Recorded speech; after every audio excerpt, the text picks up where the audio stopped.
بسم اللہ الرحمن الرحیم۔ عزیزان مان، امید ہے آپ لوگ خیریت سے ہوں گے۔ آج اس کتاب پہ تاثر لے کر رضوان سلیم حاضر ہے۔ اس کا نام ہے ایک سیاست کئی کہانیاں۔ یہ کتاب رؤف کلاسرا صاحب جو بڑے معروف صحافی ہیں، جرنلسٹ ہیں، انہوں نے لکھی اور 2010 میں یہ کتاب پبلش ہوئی۔ یہ کتاب اصل میں احاطہ کرتی ہے 1988 سے لے کر 2002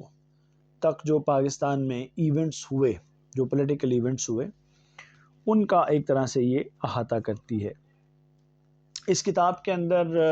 کلاسرا صاحب نے کوئی 12-15 جو بڑے بڑے پولیٹیشنز ہیں ان کے انٹرویوز کیے، اور یہ انٹرویو زیادہ تر جو ہیں وہ 2003 میں یا 4 میں کیے گئے، اور یہ جو انٹرویوز ہیں یہ کلاسرا صاحب نے کیے اور اس کو اپنی اخبار کے اندر وہ پروفائلنگ کے تحت چھاپتے رہے۔ تو یہ کتاب میں نے 2010 میں جب چھپ کے آئی تو پہلی دفعہ اس کو تب پڑھا۔ اس وقت جو دوست تھے ڈاکٹر ظہیر صاحب، میں نے یہ کتاب مل کے پڑھی، تو اس وقت ڈاکٹر صاحب سے میں نے یہ کہا کہ یار اس کے اوپر ایک تبصرہ کرنا چاہیے، بلکہ ہم جا رہے تھے کہیں تو ڈاکٹر صاحب نے مجھے پوچھا کہ آپ نے کتاب پڑھ لی ہے تو آپ اس کے بارے میں اپنی رائے کا اظہار کریں۔ تو میں نے کہا کہ ڈاکٹر صاحب میں اس کے اوپر ابھی مختصراً یہی کہہ سکتا ہوں کہ رؤف کلاسرا صاحب نے قریباً یہ جو ہماری تاریخ کا بڑا ایک اہم حصہ ہے 1988 سے لے کر 2002 تک، اس میں پولیٹیکل اینگل سے کافی سارا ڈیٹا اکٹھا کر دیا ہے، لیکن انہوں نے بہت سارے نتائج اس میں سے اخذ نہیں کیے۔ انہوں نے جس طرح مختلف سیاستدانوں کے انٹرویوز کیے، مختلف واقعات پہ، ایک ہی واقعے پہ مختلف لوگوں کی جو آراء ہیں وہ لی، مگر انہوں نے اس کے اوپر نتائج نہیں نکالے۔ تو انہوں نے ایک ڈیٹا اکٹھا کر کے ہمارے سامنے رکھ دیا ہے، اور یہ اب ہم پر ہے، منحصر ہے کہ ہم اس کے اوپر اس سے کیا نتائج اخذ کرتے ہیں۔ اب یہ ابھی اسموک کے لیے کی وجہ سے یہ 9 نومبر اسموک کے دوران چھٹیاں آ گئی، میں اپنے آبائی شہر چلا گیا، تو یہ کتاب سامنے نظر آئی تو میں ساتھ لیتا گیا۔ تو میں نے کہا چلیں، یہ کوئی قریباً 13 سال ہو گئے، یہ ادھار ہے کہ اس کے اوپر میں نے اپنی گفتگو نہیں کی، تو یہ سلسلہ چونکہ آپ کے لیے چل رہا ہے تو پھر یہ کتاب میں نے تازہ کر لی، اس کو پڑھا۔ پڑھنے کے بعد پھر میں نے سوچا کہ آپ کے ساتھ جو میرا اس کے اوپر تبصرہ ہے وہ میں آپ کے ساتھ، یا تاثر آپ کہہ لیں، وہ آپ کے ساتھ میں شیئر کرتا ہوں۔ اس کتاب کے اندر جن سیاستدانوں کے اور جرنیلوں کے، جرنیل بھی جو ہیں ان کو میں سیاستدان ہی کہوں گا، کیونکہ میرے نزدیک سیاست جو ہے وہ حصول اقتدار کی جد و جہد کا نام ہے، اور اگر کوئی سرکاری ملازم بھی اس جد و جہد میں قانونی یا غیر قانونی، آئینی یا غیر آئینی طریقے سے شامل ہو جائے تو پھر وہ سرکاری ملازم نہیں رہ جاتا، بلکہ وہ پھر سیاستدان بن جاتا ہے۔ تو اس کے اندر چودھری شجاعت حسین صاحب، چودھری نثار علی خان، جنرل علی قلی خان، شاہد حامد، اسحاق ڈار، فیصل صالح حیات، امین فہیم، آصف علی زرداری، آفتاب احمد خان شیرپاؤ،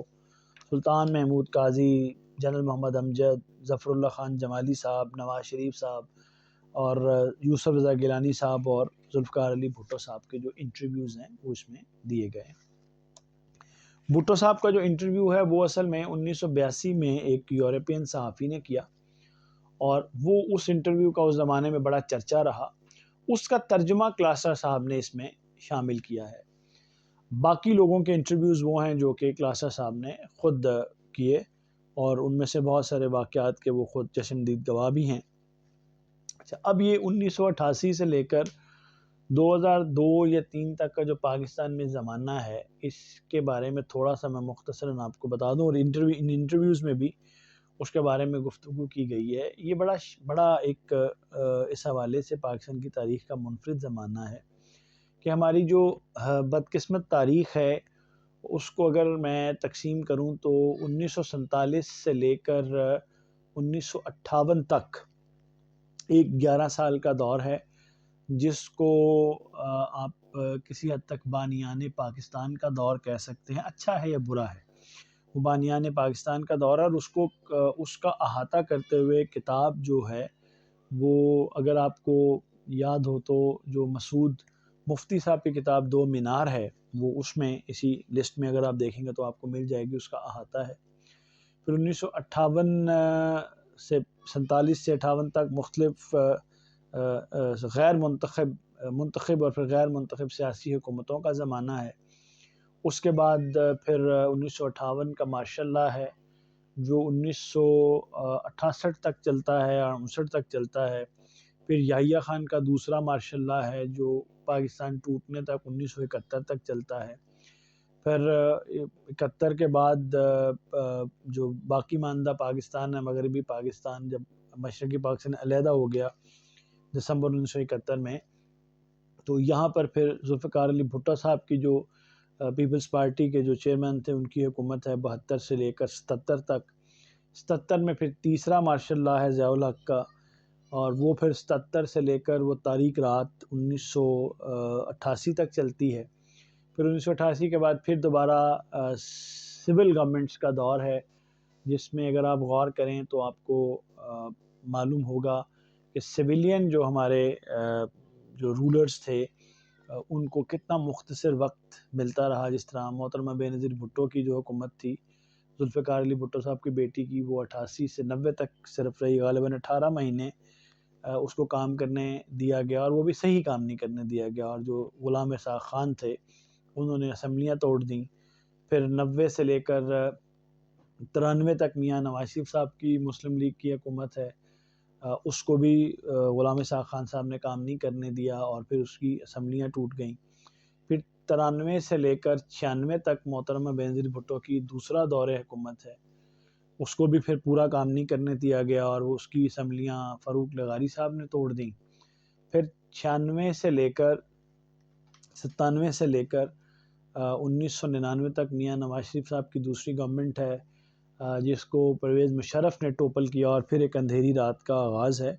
جو کہ پرویز مشرف کا دور 99 سے لے کر پھر 2008 تک چلا ہے۔ اس کے درمیان ایک الیکشنز ہوئے اور پھر ایک سول گورنمنٹ بھی ساتھ بن گئی، ڈکٹیٹر مشرف اس پہ مسلط رہے صدر بن کے، تو اس میں جو ہے وہ جمالی صاحب وزیر اعظم بنے، چودھری شجاعت وزیر اعظم بنے، شوکت عزیز وزیر اعظم بنے مثلا۔ اس کے بعد پھر ظاہر ہے 2008 کے بعد پھر ہماری ایک سول گورنمنٹ ہے پیپلز پارٹی کی 8 سے 13 تک، اور اس کے بعد پھر 13 سے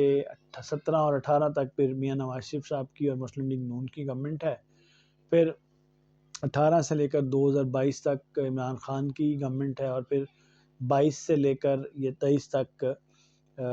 جو پی ڈی ایم کی میاں شہباز شریف کی قیادت میں ایک جو کہہ لیں کہ ایک اتحادیوں کی حکومت ہے، اور اب پھر یہ ہمارا ایک پاکستان کی تاریخ کے حصے ہیں۔ اس میں ہر حصے پہ علیحدہ علیحدہ گفتگو ہو سکتی ہے، ہونی چاہیے، اور میں انشاءاللہ ضرور کروں گا۔ ابھی اس کتاب کا جو ایک سیاست کئی کہانیاں کا جو موضوع ہے جو احاطہ کرتی ہے، وہ 88 سے لے کر 1999 اور 2002 تک ہے۔ مثلا انہوں نے اس میں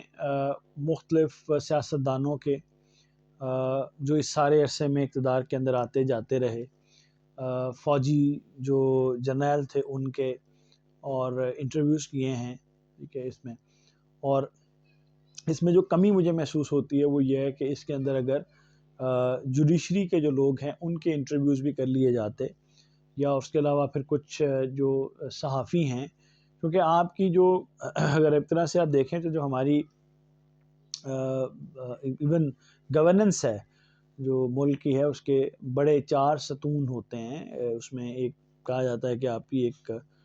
پارلیمنٹ ہے، ایک آپ کی گورنمنٹ ہے، پھر آپ کی جو ہے وہ ایک عدلیہ ہے، اور اس کے ساتھ پھر ایک آپ کی جو بیوروکریسی ہے، اور پھر یہ جو آپ کا ایک ستون اور کہا جاتا ہے وہ صحافت کو بھی کہا جاتا ہے۔ تو اس کے اندر بیوروکریٹس کے انٹرویوز ہیں جو پولیٹیشنز بن گئے، اس میں پولیٹیشنز کے انٹرویوز ہیں، اس میں جنرلز کے انٹرویو ہیں، لیکن اس کے اندر جوڈیشری سے کوئی انٹرویو نہیں ہے۔ اس میں جو ہے وہ صحافیوں کا، ہاں کلاسر صاحب کا اپنا ویو ہمیں ملتا ہے، لیکن ظاہر ہے کہ اس میں اگر بڑے صحافیوں کے انٹرویوز بھی لے لیے جاتے تو بہت اچھا ہوتا۔ اب یا تو میں آپ کو ہر انٹرویو کی کہانی سناؤں، میں ایسا نہیں کروں گا. میں صرف آپ کے ساتھ اس کتاب میں جو ڈیٹا کلاسر صاحب نے ایک ہی سیاست کی جو کئی کہانیاں ہیں، اس کا جو ڈیٹا کلاسر صاحب نے ہمارے سامنے رکھا ہے، اس کے بارے میں صرف اپنے نتائج پر میں گفتگو کرنا چاہوں گا.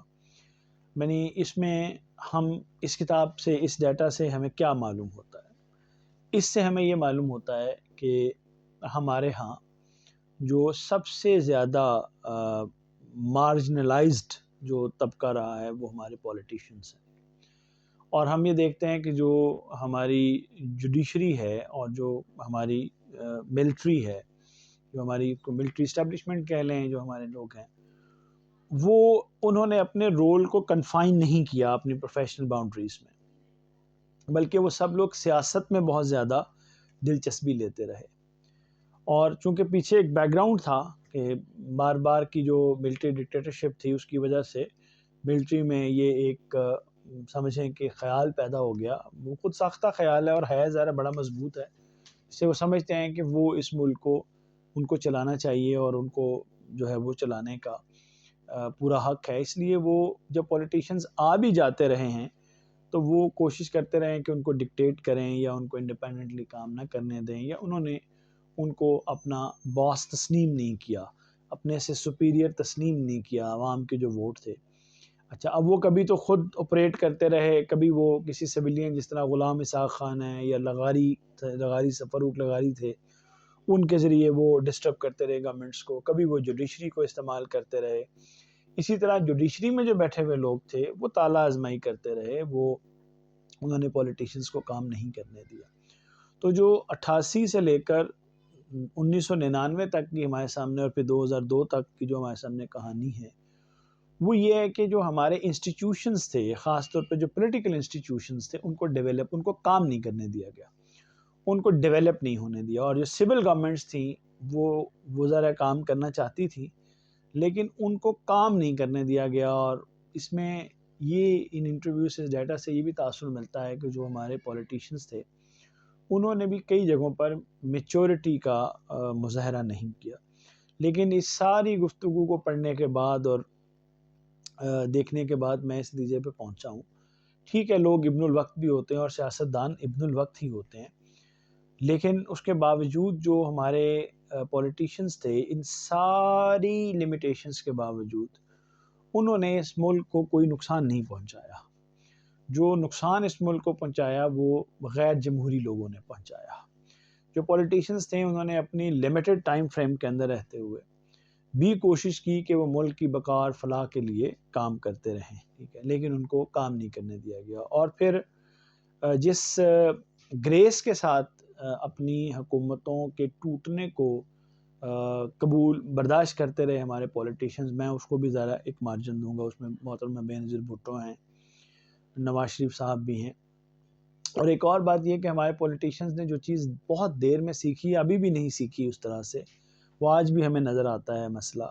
جس کی وجہ سے غیر جمہوری قوتیں کامیاب ہوتی رہیں، وہ یہ کہ انہوں نے کبھی ایک دوسرے کا ساتھ نہیں دیا. مثلاً آپ دیکھیں کہ جب 1990 میں محترمہ کی حکومت کو غلام اسحاق خان نے چلتا کیا، تو وہاں پر نواز شریف صاحب کو محترمہ کے ساتھ کھڑا ہونا چاہیے تھا، لیکن وہ نہیں کھڑے ہوئے. اسی طرح جب غلام اسحاق خان نے 93 میں میاں صاحب کی حکومت کو چلتا کیا تو محترمہ میاں صاحب کے ساتھ نہیں کھڑی ہوئی، انہوں نے اپنا سکور برابر کیا. یہی معاملہ پھر جب 96 میں محترمہ کی گورنمنٹ کے ساتھ ہوا تو میاں صاحب نے بھی وہی کام کیا. اسی طرح پھر جب 99 میں پرویز مشرف نے اقتدار پہ قبضہ کیا، اپنے گناہوں کو چھپانے کے لیے، اپنے جرائم کو چھپانے کے لیے جو کرگل کی وجہ سے اس نے کیے تھے، تو اس میں بھی محترمہ نے میاں صاحب کے ساتھ نہیں کھڑی ہوئی، بلکہ وہ ملٹری ڈکٹیٹر کا شکریہ ادا کرتی رہیں اور اس کی ستائش کرتی رہیں. تو یہ ایک ہمارے پولیٹیشینز میں میچورٹی کی کمی رہی. گو کہ بعد میں جا کے محترمہ نے، اور ایگزائل میں جب وہ ضلع وطنی میں تھے محترمہ اور میاں صاحب، تو انہوں نے چارٹر آف ڈیموکریسی بھی کیا، لیکن اس پہ بھی جتنا کو عمل ہوا، کسی حد تک عمل ہوا، کسی حد تک عمل نہیں ہوا. اسی طرح بعد میں بھی ہم دیکھتے رہے ہیں کہ ہمارے سیاستدان، جب عمران خان بھی سیاست میں آ گئے اور پاپولر ووٹ بھی ان کے پاس آ گیا، تو انہوں نے کیا رویہ اختیار کیا، اور پھر ان کے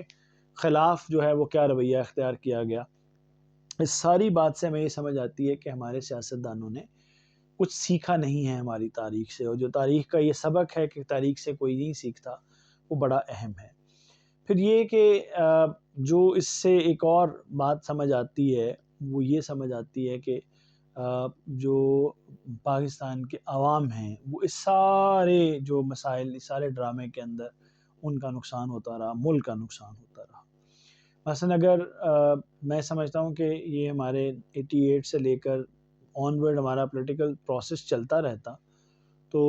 اور یہ جو غیر جمہوری قوتیں ہیں، جو ملٹری ڈکٹیٹرز ہیں یا آرمی چیف تھے یا جو چیف جسٹس تھے، جوڈیشری کے لوگ تھے، یا اسحاق خان یا لغاری جیسے اینٹی ڈیموکریسی جو سویلینز تھے، وہ لوگ اگر برا کردار ادا نہ کرتے اور ڈیموکریسی کا تسلسل رہتا تو شاید آج پاکستان کا مقدر اور چیزیں بہت مختلف ہوتی. مثلا اس پہ کرگل کے واقعے کے اوپر جو گفتگو ہے، یعنی ہم نے دیکھا کہ اس کے اوپر دو ویو پوائنٹس تھے. ایک وہ ویو پوائنٹ تھا جو پرویز مشرف اور اس کے حوارین کہتے تھے کہ